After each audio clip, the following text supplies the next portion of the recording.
नाज़रीन अस्सलाम वालेकुम, आप देख रहे हैं सियासी टीवी। आलमी खबरनामे में आप सबके इस्तकबाल है। मैं मोहम्मद सिद्दीक। सबसे पहले सुर्खियों पे एक नज़र डालते हैं। सर ट्रंप की मौजूदगी में प्रेस डिनर के दौरान फायरिंग, अमरीकी सदर महफूज रहे, हमलावर पकड़ा गया।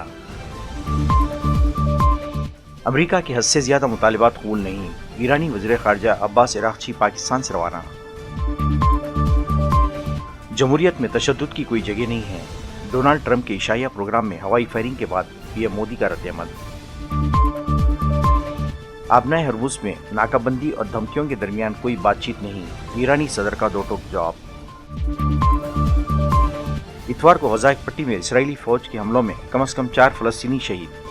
2023 से अब तक 72,000 अफराद जा बहा। यूएई का तारीखी फैसला, 2 साल में आधी हुकूमत एआई के हवाले, दुनिया में नई तर्ज हुक्मरानी की शुरुआत। नई नीति सुर्खियां, अब खबरों की तफसील पेश है। वाशिंगटन में अमरीकी सदर डोनाल्ड ट्रंप की मौजूदगी में व्हाइट हाउस के मीडिया नुमाइंदों के एजाज़ में इशाइये के दौरान फायरिंग का वाक़या पेश आया, जिसमें सदर ट्रंप महफूज रहे जबकि हमलावर पकड़ा गया। व्हाइट हाउस की कवरेज पर मामूल नुमाइंदों से मुताल्लिक़ डिनर की तकरीब का आगाज़ ही हुआ था कि इस दौरान सदर ट्रंप को एक पर्ची दिखाई दी गई।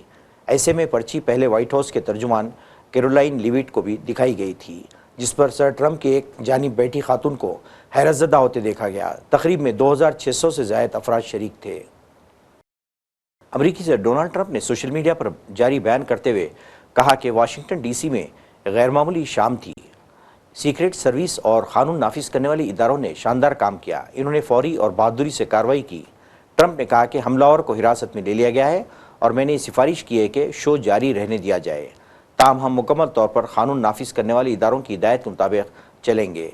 ज़राए के मुताबिक 31 बरस का मुश्तबा हमलावर रियासत कैलिफोर्निया का रिहायशी है। Saved by the fact that he was wearing obviously a very good bulletproof vest. He was shot from very close distance with a very powerful gun. The man has been captured. They're going to his apartment. I guess he lives in California, and he's a sick person, a very sick person. Security माहिर राबिंदर सज्जीव ने Washington firing वाक़े पर intelligence की नाकामी करार दिया। इन्होंने माजी के वाक़यात का हवाला दिया और कहा कि हमलावर का मकसद सियासी कत्ल था। इन्होंने सिक्योरिटी माहिरीन को सख्त इंतजाम करने और मुस्तक़बिल में मज़ीद ट्रेनिंग लेने का मशवरा दिया। इनको बुलेट मारी गई, वो जिस कारण मारी हिंकली जो था, वो एक एक्ट्रेस को इम्प्रेस करना चाहता था। जॉडी फॉस्टर, एक मूवी आई थी बड़ी पॉपुलर, टैक्सी ड्राइवर, उसमें वो एक यंग सी थी, तो वो उसे इन्फैचुएटेड था और उसने सोचा कि मैं ऐसा काम कर दूंगा कि मैंने प्रेसिडेंट को मार दिया तो मेरा नाम हो जाएगा और वो मेरे से इम्प्रेस हो जाएगी। तो मेरी विश और होप ये है कि जिसने भी ये आज का जो करना चाह रहा था वो कुछ इसी तरह का सिरफिरा हो, क्योंकि अगर वो इंसान लोन वुल्फ ही है बट किसी भी पॉलिटिकल आइडियोलॉजी को लेकर के ये करना चाह रहा था तो ये अमेरिका के लिए अच्छा नहीं होगा, क्योंकि अमेरिका ऑलरेडी बहुत बटा हुआ है, अमेरिका और बटेगा। सर, ट्रंप ने इस पूरे इंसिडेंट के बाद जो प्रेस कॉन्फ्रेंस हुई उसमें उन्होंने कहा कि अब बाकी देशों को देखिए, वहां पर बहुत बुरा वायलेंस होता है और मैं किसी व्यक्ति से बात असैसिनेशन की कोशिश होती है, कई बार लोग कामयाब होते हैं और कई बार नहीं होते। हमारी जो मिलिट्री है वो सबसे स्ट्रांग है, हम पूरी दुनिया का जो ट्रेड है उसे डोमिनेट कर रहे हैं, तो ऐसे में एक टारगेट बनाया जाना बहुत स्वाभाविक सी चीज। नहीं, ट्रंप सही बात कह रहे हैं। पॉलिटिकल वायलेंस दुनिया में हर जगह है, होता है, लीडर्स मारे भी जाते हैं, परंतु अगर देखा जाए आंकड़ों के हिसाब से प्रेसिडेंट और प्राइम मिनिस्टर्स के खिलाफ सबसे ज्यादा अमेरिका में होता है। ट्रंप अभी ये 47th प्रेसिडेंट है 250 सालों में। 4 इनके सिटिंग प्रेसिडेंट्स मारे गए हैं, Abraham Lincoln, John F Kennedy, हिंकली only I think, और एक और 4, और 8 को सिटिंग प्रेसिडेंट्स को शूट करके वूंड किया गया है, अटेम्प्ट हुआ है। तो 4 और 8 हो गए 12 बटे 47, that means 25% of American sitting presidents have been attacked और किल्ड। तो अमेरिका में पॉलिटिकल वायलेंस ज्यादा है। ईरान से भी है, जहां पर ईरान के विदेश मंत्री अब्बास अरागची ओमान में बातचीत के बाद फिर से पाकिस्तान आ सकते हैं। इसके बाद से हो सकता है कि वह रशिया जाएं। इससे ये पता चलता है कि बातचीत में पाकिस्तान एक अहम भूमिका क्या अभी भी निभा रहा है। ईरान अमेरिका मामलों में लेकर के यस, पाकिस्तान बिल्कुल अहम भूमिका निभा रहा है, बहुत अहम, बहुत एक्टिव भूमिका निभा रहा है पाकिस्तान। ईरान का फॉरेन मिनिस्टर जब तेहरान से चले तो उनका था कि वो पाकिस्तान जाएंगे, कुछ बातचीत करेंगे, फिर ओमान जाएंगे, बातचीत करेंगे, और ओमान से फिर मॉस्को जाएंगे। पर अब आ रहा है कि ईरानी वज़ीर ख़ारजा अब्बास इराक़ची ने इस्लामाबाद में पाकिस्तानी हुकाम के साथ मुलाकात में ईरान के मुतालिबात और अमरीका के मौक़िफ़ पर अपने तहफ़्फ़ुज़ात पेश किए। अगरचे ताज़ा मुज़ाकरात की तफ़सीलात कम हैं, ताहम अब्बास इराक़ची ने पाकिस्तान के वज़ीर आज़म शहबाज शरीफ और दीगर आला हुक्काम से मुलाकातों में ईरान के मुतालिबात पेश किए। पाकिस्तान से रवानगी के बाद एक्स अकाउंट में जारी एक बयान में अब्बास इराक़ची ने कहा कि पाकिस्तान का निहायत मुफीद दौरा रहा और हम अपने खित्ते में अमन बहाल करने के लिए पाकिस्तान की नेक खिदमत और बरादराना कोशिशों को बहुत कदर की निगाह से देखते हैं। वाशिंगटन के हिल्टन होटल में मुनक़िदा व्हाइट हाउस करेस्पॉन्डेंट डिनर के दौरान फायरिंग के वाक़े के बाद वज़ीर-ए-आज़म मोदी ने अमरीकी सदर डोनाल्ड ट्रंप की हिफाजत के हवाले से तशवीश का इजहार किया है। वज़ीर-ए-आज़म मोदी ने सोशल मीडिया प्लेटफॉर्म एक्स के ज़रिए इस पर पुश्तदश वाक़े की सख्त अल्फाज में मज़म्मत की। वज़ीर-ए-आज़म मोदी ने अपनी एक्स पोस्ट में लिखा, ये जानकर इत्मीनान हुआ कि सर ट्रंप, खातून अव्वल और नायब सदर हालिया वाशिंगटन DC के एक होटल में पेश आए वाक़े में के बाद महफूज और खैरियत से हैं। मैं उनकी मुसलसल सलामती और खैरियत के लिए नेक ख्वाहिशात का इज़हार करता हूँ। जमहूरियत में तशद्दुद की कोई जगह नहीं है और इसकी वाज़ेह तौर पर मज़म्मत की जानी चाहिए। ईरानी सदर मसूद पेज़ेश्कियान ने आबनाए हरमुज़ में नाकाबंदी जारी रहने तक अमरीका के साथ बराह रास्त मुज़ाकरात से वाज़ेह तौर पर इनकार कर दिया है। प्रेस टीवी के मुताबिक हफ्ते को पाकिस्तानी वज़ीर-ए-आज़म शहबाज शरीफ के साथ फ़ोन पर हुई अहम बातचीत में पेज़ेश्कियान ने जोर देकर कहा कि ईरान को दबाव या धमकियों के जरिए किसी मुआहदे के लिए मजबूर नहीं किया जा सकता। ईरानी सदर पेज़ेश्कियान ने इस बात पर जोर दिया, अमन की राह में असल रुकावट मुज़ाकरात की कमी नहीं बल्कि वाशिंगटन की जानिब से की जाने वाली मौजूदा दुश्मनाना कार्रवाइयाँ हैं। गुफ्तगू के दौरान ईरानी सदर ने वाज़ेह किया कि ईरानी दबाव, धमकियों या नाकाबंदी के तहत मुज़ाकरात का हिस्सा नहीं बनेगा। अमरीका के विफाकी तहक़ीक़ाती इदारे FBI ने भारतीय नज़ात चीफ काश पटेल का सरेआम शराब पीने और पेशाब करने पर गिरफ्तार किए जाने का इंकशाफ हुआ है। FBI के डायरेक्टर काश पटेल ने इतराफ़ किया कि इन्हें अपनी जवानी के दौर में 2 मरतबा गिरफ्तार किया जा चुका है।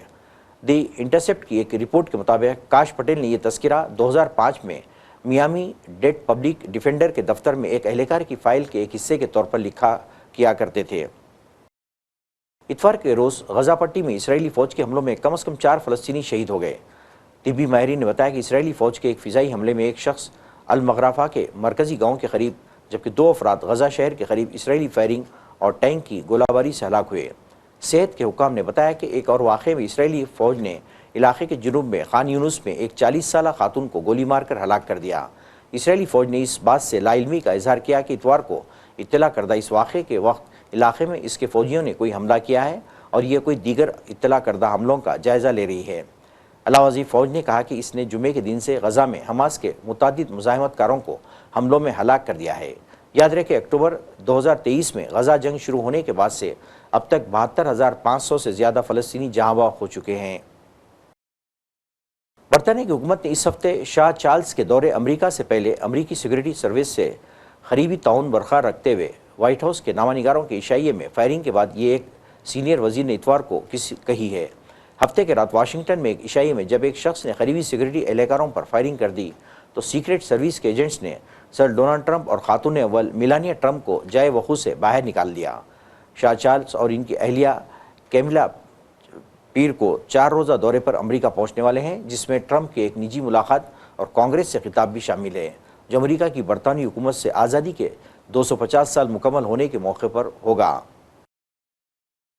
मुत्तहिदा अरब इमारात के सदर की हिदायत के तहत हुकूमत ने एक नया गवर्नेंस मॉडल मुतारिफ कराने का ऐलान किया है। इसके मुताबिक अगले 2 सालों यानी 2028 में सरकारी शोबों, खिदमात और ऑपरेशंस का 50% हिस्सा AI के ज़रिए चलाया जाएगा, जिससे UAE दुनिया की पहली हुकूमत बन जाएगी जो इस पैमाने पर खुद का निज़ामों के ज़रिए काम करेगी। ऐलान में कहा गया है कि अब AI सिर्फ एक टूल नहीं रहा, बल्कि ये तज्जिया करेगा, फैसले करेगा, उन्हें नाफिज करेगा और हकीकी वक्त में निज़ाम को बेहतर भी बनाएगा। इसे हुकूमत का एक एग्जीक्यूटिव पार्टनर बनाया जा रहा है ताकि खिदमत को, बेहतर फैसलों को तेज़ और कारकर्दगी को मौसर बनाया जा सके। हिंदुस्तान और न्यूजीलैंड के दरमियान आज़ाद तिजारती मुआहदा 27 अप्रैल को तय होने जा रहा है, जिसे दोनों मालिक के इक़्तिसादी ताल्लुकात में एक अहम संग-ए-मेल करार दिया जा रहा है। यह मुआहदा नई दिल्ली में मुनक़िदा एक तकरीब के दौरान मरकज़ी वज़ीर तिजारत व सनअत पीयूष गोयल और न्यूजीलैंड के वज़ीर तिजारत टोड मैकले की मौजूदगी में तय किया जाएगा। ये मुआहदा दोनों मालिक के दरमियान दो तरफ़ा तिजारत, सरमायाकारी और मुख्तलिफ शोबों में बाजार तक रसाई को फ़रोग़ देने के मकसद से किया जा रहा है। अंदाज़ा ज़ाहिर किया जा रहा है कि इस मुआहदे के तहत आइंदा 5 वर्षों में दो तरफ़ा तिजारत को बढ़ाकर $5 अरब तक पहुँचाया जाएगा, जिससे ख़ास तौर पर हिंदुस्तानी बरामद कुनिंदगान के नए मौक़े पैदा होंगे। नाज़रीन, आखिर में सुर्ख़ियों पे एक ऑनर। सर ट्रंप की मौजूदगी में प्रेस डिनर के दौरान फायरिंग, अमरीकी सदर महफूज रहे, हमलावर पकड़ा गया। अमरीका के हद से ज़्यादा मुतालिबात कबूल नहीं, ईरानी वज़ीर ख़ारजा अब्बास इराक़ची पाकिस्तान से रवाना।